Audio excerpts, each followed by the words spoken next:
La serie de Chespirito, sin querer queriendo, durante semanas nos hizo testigos de la vida de Roberto Gómez Bolaños, sus inicios, sus amores, sus tropiezos y claro, sus personajes. Pero todo viaje llega a un final y el de Chespirito llegó con este episodio que más que un cierre de temporada parece una despedida cargada de nostalgia. Hola, bienvenidos. Mi nombre es Darío y en este video voy a contarte algunas curiosidades de la serie de Chespirito sin querer queriendo. En este octavo y último episodio de la primera temporada, pues aquí te traigo algunas curiosidades. En Porto Rock City, bajo un cielo tan... En la escena inicial, vemos a Roberto y Maggie teniendo una discusión sobre si van a continuar o no, porque él no le puede ofrecer formar una familia con hijos, debido a que él ya no puede tenerlos, y tampoco le quiere arrebatar a ella la posibilidad de ser madre. Este punto ya lo hemos visto en otros episodios, así que haré un breve resumen sobre este tema. Resulta que después de tener a su última hija Paulina, Roberto se sometió a una vasectomía por indicaciones del ginecólogo de Graciela. En su libro, Roberto contó las ganas inmensas que Florinda tenía de convertirse en madre y sobre su gran instinto maternal, mientras que Florinda cuenta que cuando se juntaron, Roberto aún estaba a tiempo de revertir su cirugía. Pues no lo sé, Rick. A Florinda Mesa le pareció muy convincente, a mí me pareció pues un poquito falso. Sin embargo, pues ella decidió aceptar y continuaron pues su relación. Aún así, decidió sacrificar su sueño y quedarse con él.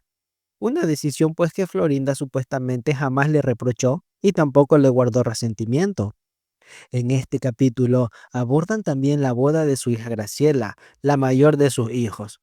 En su biografía, Chespirito da un poco de detalles sobre el tema de Graciela. Se casó con quien describió ser el amor de su vida, que hasta donde sabemos es un destacado contador público economista que se llama Raúl Pérez Ríos. Bueno, con quien él procreó dos hijas, así que Chespirito ya es abuelito.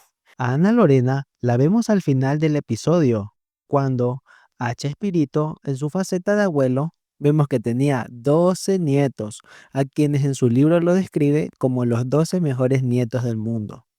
Ana Lorena hoy en día trabaja en el medio como directora y uno de sus más recientes trabajos fue el de series de Max, mientras que Valeria abrió un restaurante temático llamado El Chanfle y Recontra Chanfle. Aunque tenía un concepto muy bueno, cerró desde septiembre del 2024 y aún no tenemos noticia de una nueva reapertura. Meses después, Chespirito recibe una propuesta por parte del personaje que representa a Emilio Azcarra en la serie para realizar una película sobre el Chavo. Sin embargo, a Roberto no le convence para nada la idea, pues no cree que sea un personaje para el cine. Y entonces el también llamado Tigre le recuerda que ahí el que manda es él, y no se hará nada más de lo que él dice. Entonces, en la vida real, este momento no fue tan tenso como en la reunión. Sin embargo, Chespirito cuenta que uno de los productores de mayor renombre de Televisa lo invitó a cenar a su casa y ahí le presentaron a Fabián, un productor de cine, para contarle que Televisa estaba por iniciar una producción cinematográfica y debería ser estelarizada por Chespirito, a quien le darían la libertad creativa para escoger el argumento de la cinta, el elenco, el director y vaya, todo lo que consideraría necesario. Entonces Roberto admitió que la noticia lo tomó por sorpresa, y más cuando le preguntaron que cuál de sus dos personajes populares sería conveniente para el papel, si el del Chapulín Colorado o el del Chavo del Ocho, a lo que Roberto le respondió que ninguno de los dos. Pues, al igual que en la serie, señaló que ninguno de sus dos personajes era adecuado para la pantalla grande.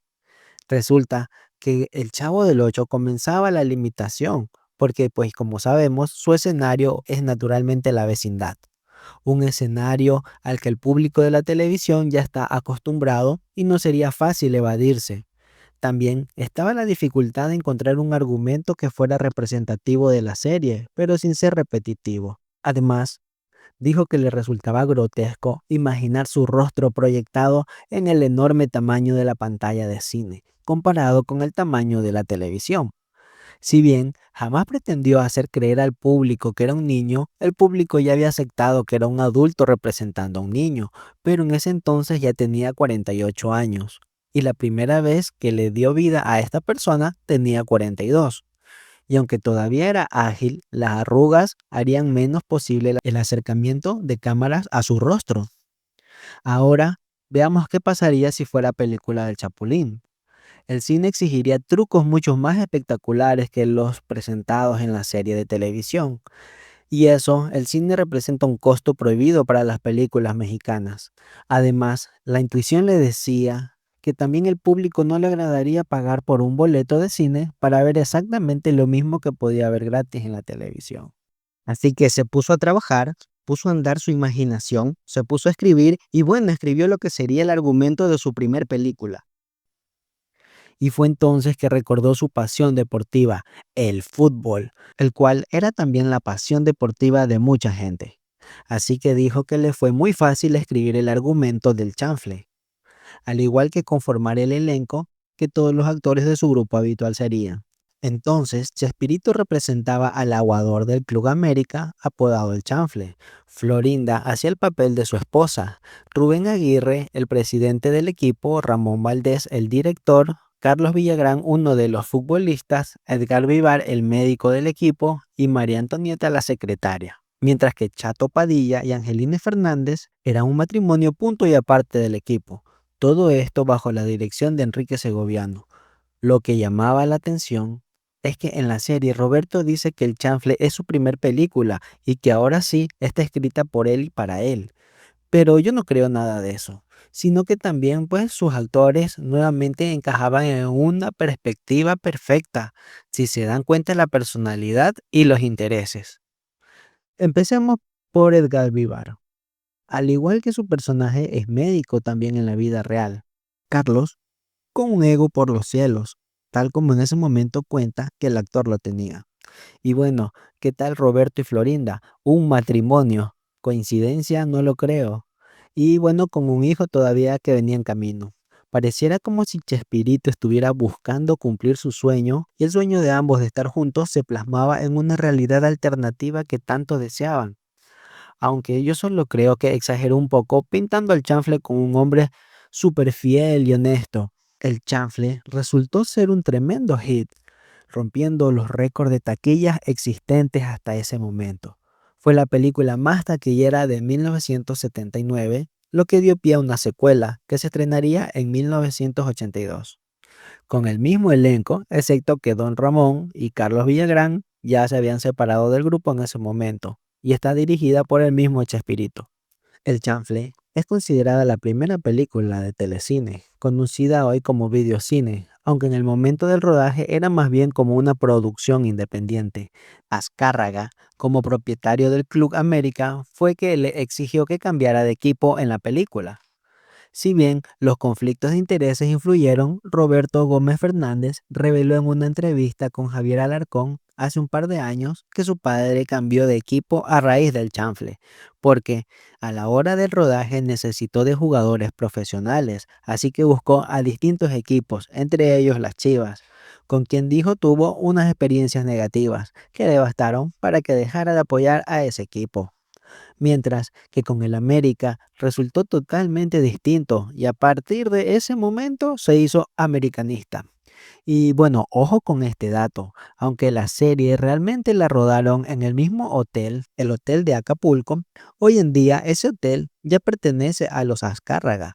Es más, hasta tiene otro nombre, pasó de ser Hotel Continental a Hotel Emporio, el cual es administrado hoy en día por el grupo de Diestra, un grupo hotelero mexicano. Y bueno, sobre la salida de Enrique Segoviano, la serie no es muy clara, muestra su deseo de abandonar la producción, desde que estaban rodando el episodio especial del Chavo en Acapulco. Y luego del rodaje del chanfle, los desacuerdos entre él y Roberto no solo eran por la producción, sino por sus temas personales que se traían con Margarita, lo que los hizo llegar incluso hasta los golpes. Pero más allá de eso, no ahonda el programa y en su libro tampoco menciona cómo es que fue su salida, ni tampoco se llegó a sentir culpa por meterse en la relación de quien también era su amigo. Si bien Enrique Segoviano siempre se mantuvo al margen de todos los chismes, podemos decir que tenemos una versión gracias a Marco Antonio Regil, con quien Segoviano trabajó en varios programas, entre ellos 100 mexicanos dijeron y Atínale al precio, así que digamos que lo conoce bastante bien. De hecho, hace como 2 años, Marco Antonio contó el chisme completo en el programa de Pinky Promise, donde aseguró que a Segoviano lo corrieron cuando Chespirito y Florinda comenzaron su relación, solo por ser el ex de Florinda, y mismo caso que con Villagrán. O sea que Carlos tampoco se fue por alzadito, sino que lo sacaron. Y bien, Enrique siempre habló con mucho respeto tanto de Florinda como de Chespirito. Admitió que le dolió mucho que lo corrieran de un programa que él mismo ayudó a co-crear, al igual que algunos de sus personajes, entre ellos Kiko, de los que nunca le dieron el crédito correspondiente. Así que, aunque en la serie lo quieren hacer pintar como un hombre celoso y medio neurótico, la realidad es que él nunca renunció, sino que lo corrieron, además de haber sido traicionado por su amigo, colaborador y la mujer con la que estuvo a punto de casarse. Bueno, por algo pasan las cosas y no se casó con ella. Debido a que es un hombre muy reservado, no hay información pública de si alguna vez se casó o tuvo hijos. Lo que sí es un hecho es que se enfocó en su carrera y no se le puede negar el legado que ha creado en la televisión mexicana. Marco Antonio también señaló que una vez que Chespirito y Florinda formalizaron su relación, personajes como el Chavo y el Chapulín se transformaron en la chimotrufia. Es decir, Chespirito dejó de ser el estelar en sus propios programas y pasó a ser un secundario para así poder hacer brillar el personaje de la chimoltrufia. Así que con todo esto que se reveló, pues es otra persona más que confirma que Florinda se inmiscuyó tanto que terminó por destrozar un equipo de trabajo que en su momento lograron tanto. Aunque en el programa se recalca mucho que el especial del Chavo en Acapulco marcó un antes y un después en la producción de Chespirito, de hecho en este último episodio Marco señala que todo se pudrió en Acapulco. La realidad es que este tema apenas ya está mencionado en el libro de Chespirito, en el que recordemos se basa esta serie. Sin embargo, eso no significa que no haya sido importante o real. De hecho, durante su visita por Perú, María Antonieta confirmó que todo lo que se ha mostrado en la serie es real y son detalles que ella misma vivió en carne propia. Así que yo también imagino que pudo haber sido el soporte de Graciela en su momento, tal como lo muestra en el final del séptimo episodio de Chespirito, pues la Chilindrina siempre ha hablado maravillas de ella y cómo incluso considera a Graciela como una madre. Y bueno, vio a Florinda Mesa como su madre, a don Ramón como su padre. ¿Qué faltaba? A Jaimito como su abuelo. En mi opinión, María Antonieta se metió mucho en su personaje. Fue precisamente después de la película del chanfle que Carlos persiguió la idea de hacer su propio programa. En resumidas cuentas, el momento y cómo lo abordan fue distinto en su libro como salió en la serie. Carlos lo citó en un restaurante donde ambos platicaron muy tranquilos, y aunque Chespirito ya sabía el ego tan grande que traía Villagrán luego de las giras, y aunque aquí Chespirito le da un consejo que Marcos toma muy mal en su libro, Chespirito cuenta que después de darle la bendición de que podía seguir usando el personaje de Kiko, fue el mismo Carlos quien le pidió que lo aconsejara, y prácticamente Chespirito le dijo lo mismo que dice en la serie, que no se limitara únicamente al personaje de Kiko. Pasa el tiempo y de acuerdo con el libro, Carlos visita a Escarriaga para hacerle una propuesta sobre una serie protagonizada por Kiko. Al empresario le encanta esta idea, pero antes de tomar una decisión habla con Roberto, pues sabe que él es el único dueño de los personajes. Entonces Chespirito accede sin necesidad de retribución económica, pero lo único que le pide a cambio es que le acredite como a él, el creador del personaje, durante los créditos. Pero Carlos no acepta esta condición porque afirma que él le había creado a su personaje.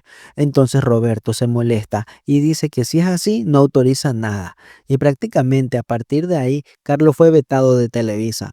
Como saben, ahí no paró la cosa. Tal como lo muestra el programa, Carlos recurrió a sus abogados y demandó a Chespirito alegando ser el creador y propietario de Kiko. Sin embargo, Chespirito ganó la demanda muy fácil. El caso se lo llevó el abogado de la Asociación de Escritores.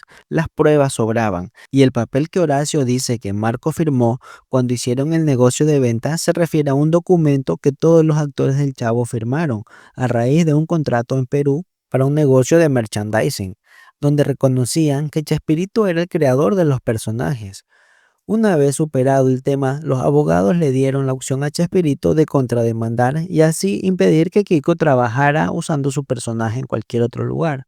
Sin embargo, Chespirito se negó. Su hijo Roberto Gómez Fernández dice que recientemente, durante su entrevista con Milenio, que su padre no se atrevió a hablar mal de nadie.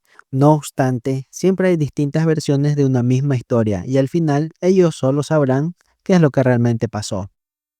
Bueno, ya ven, según Marco Antonio, dice que lo corrieron por ser el ex de Florinda. Y por último, bueno, no olvidemos también que es el salario que recibía una grosería comparado con el tamaño del programa que manejaban. Así que era obvio que quisieran otras oportunidades. ¿Sabes? Sobre la salida de don Ramón Valdés tampoco abordan mucho en la serie, solo que su partida tiene que ver con lo incómodo del ambiente, pues todo eran gritos, chismes, sombrerazos, y por eso mismo ya se iba con Marcos para ver qué se les ocurría hacer los dos juntos.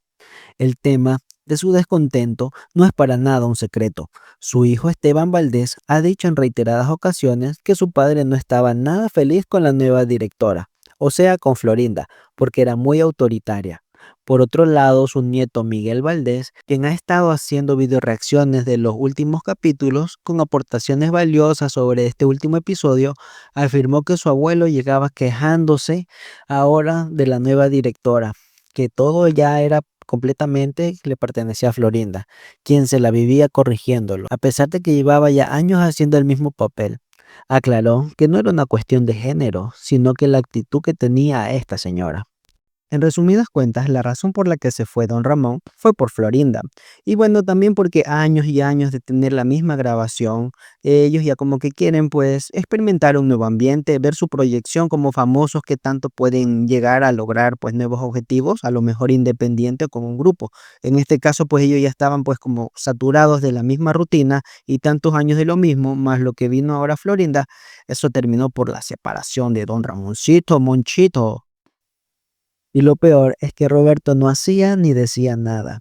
Otra cosa que dejó bien en claro es que lo último que su abuelo quería era lucirse más, así como lo asegura la serie mientras Ramón habla con Angelines. Pues, si bien disfrutaba de actuar, figurar era lo último que él buscaba. Pero como la situación se puso tan fea en el set, fue que tomó esa decisión de irse con Carlos Villagrán. Mientras Jamaica le cuenta a Roberto sobre el viaje a Colombia, lo vemos llevar el atuendo de Chaparrón Bonaparte, el personaje de los chifladitos, el sketch que hacía con Rubén Aguirre y que cabe mencionar, gracias a este sketch fue que nació El Chavo. Los Chifladitos tuvo un segundo periodo que duró de 1980 a 1995, así que es por esto que lo vemos nuevamente caracterizado como uno de sus primeros personajes que creó. Respecto al viaje a Colombia, la razón es la marcha de la solidaridad y nos lleva a la toma del camerino, que es de la misma secuencia con que la serie empezó. En su biografía, Roberto cuenta que este viaje no era una gira de trabajo, sino para una colaboración para la solidaridad, una institución de ayuda para los niños necesitados, organizado por Nidia Quintero, esposa del que era entonces el presidente de Colombia. Justo un año antes, el invitado especial había sido Mario Moreno Cantinflas, que debido a la multitud que reunió, tuvo que realizarse a bordo de vehículos y como los realizadores intuyeron que pasaría lo mismo con la presencia del Chavo y todo su elenco, les pondrían también a bordo de camiones de bomberos. El desfile empezó a las 9:30 de la mañana y en lugar de concluir a la 1:30 de la tarde como había pensado con el de Cantinflas, el del Chavo se extendió hasta las 6 de la tarde debido a que en el evento fueron más de 3 millones de personas, lo que exigía que la comitiva se desplazara a una velocidad muy lenta y a veces ni eso. Contó también que el apoyo superó todos los antecedentes, pues su recaudación provenía de ventas de camisetas con la imagen del Chavo. Fue 15 veces mayor a cualquier otra que se hubiera efectuado antes. Como lo habrías notado, en dicha escena no está ni Ramón Valdés ni Carlos Villagrán. Pero sí había un nuevo integrante, el Chato Padillas, de quien no nos dijeron absolutamente nada en la serie, simplemente apareció y ya. En su libro Chespirito explica que la ausencia de don Ramón lo hizo pensar en la necesidad de conseguir a otro actor de mayor edad, principalmente para el programa del Chavo, pero no, para que sustituyera a Don Ramón, sino para que interpretara a otro personaje, cuyas características eran las siguientes. Su nombre era Jaimito, tendría algunos años más que Don Ramón y trabajaría como cartero de Tangamandapio, Michoacán, de donde es originario. Entonces, incluso hasta en ese lugar le hicieron una estatua.